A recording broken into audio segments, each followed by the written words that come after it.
Seems like everyone is trying to come up with some plan or program to ensure success or to grow. Everyone's got some sort of follow this 12-step program or this 20 steps, or hey, if you just follow these 14 things over the next 12 months, then you're going to ensure success. So many people slice these things different ways and try to market them, and typically to gain some sort of profit without actually caring about the people that they're speaking to or servicing. And I was listening to someone talk about this topic, and they say, it's not a set of 10 special things or 12 special variables or 100 special variables that will ensure success. And he said, if you want to actually boil it down to make it a little bit simpler to digest and just eliminate all these excess variables that people throw at you, he said, here's one simple indicator of how much you might grow towards whatever goal that you have in mind. It's going to be different for everyone. But he said, here's maybe a simple way that you can slice it. It's simply this: how much do you consistently accomplish on the days that you just don't have it? How much do you accomplish on the difficult days, the days that people would say are, the bottom 10% days? Because I think I've heard people talk about, you're going to have 10% of your days are going to be abnormally great, 10% of your days are going to be abnormally difficult, and about 80% of your days are going to fall somewhere in the middle.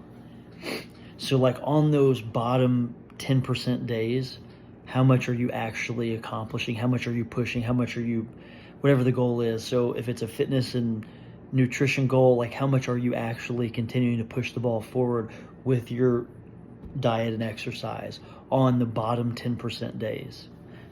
That's a pretty interesting indicator, because what happens is, like, it's the folks that totally blow up their diet or skip the gym entirely on those difficult days, that it can then create this cancer, this inaction, or this laziness can kind of seep in and then start to attack your normal days as well, to where you're not quite achieving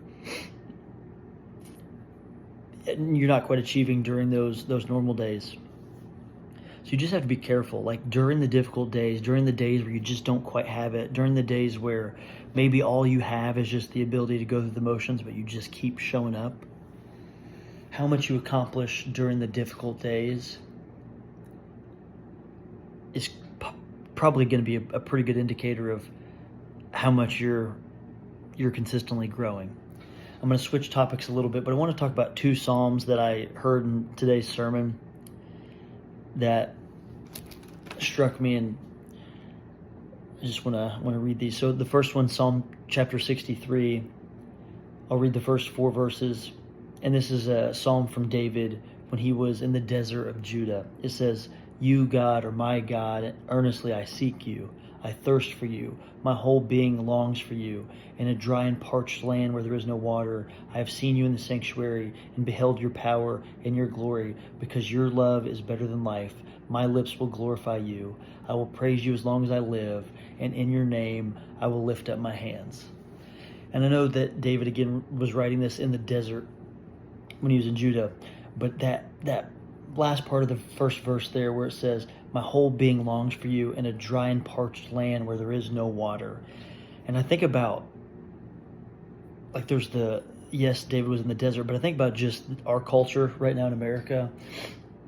There's a lot of, I don't know if symbolism is the right word or relation to that from this verse, but I feel like we live in a world right now that we have people, so many people that are just in a dry and parched land where they're just thirsting for water, but the water that they're gasping for or grasping for is just not quenching them long term. It's immediate gratification. And we need that water that's built to last, that only comes from God, that only comes from the purpose that God gives us. I just want to be that convicted type of person that David was, where he's saying his whole being longs for that spiritual realm, even in this dry and parched land that we're currently in. Again, I think we absolutely are in a dry and parched land in America right now. So many distractions, so many immediate gratifications. Someone said something about the phone recently to me, which I've been on the topic about the cell phone. If you've heard any of my videos this past week, but they said the cell phone, what it did, it was supposed to be a communication tool. What it did was it got us really good at connecting with people far away. Like you can call someone or text someone, and from America, you can reach someone instantaneously in China. So it got us really good at connecting from people instantaneously far away. But it got us really distant when we're in the same room together. We're just staring at this apparatus all day long and not actually connecting with the people immediately in our physical circle. That's a scary thought. But I think that's one of the reasons why we are a dry and parched land.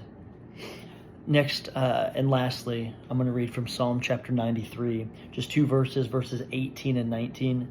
It says, "When I said my foot is slipping, your unfailing love, Lord, supported me. When anxiety was great within me, your consolation brought me joy." That word consolation in a couple different translations is also said as comfort. Your comfort has brought me joy. I think this is interesting. I was talking to my wife about this tonight. Is like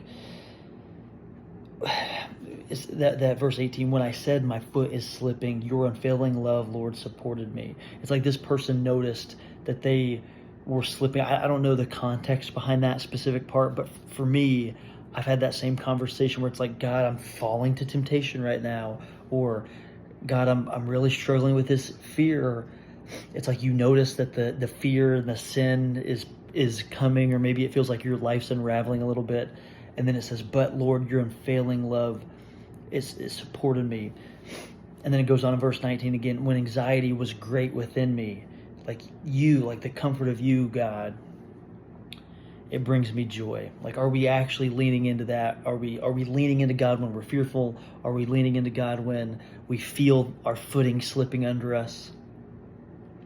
Because we're certainly not going to be able to uphold anything on our own when we're feeling those great fears of anxiety, when we're feeling our feet slipping beneath us. We're not going to be able to save ourselves. We're going to have to lean on something higher, and the only thing that is higher, which is the Lord Jesus Christ. Let's believe that as we head into a new week, day 307.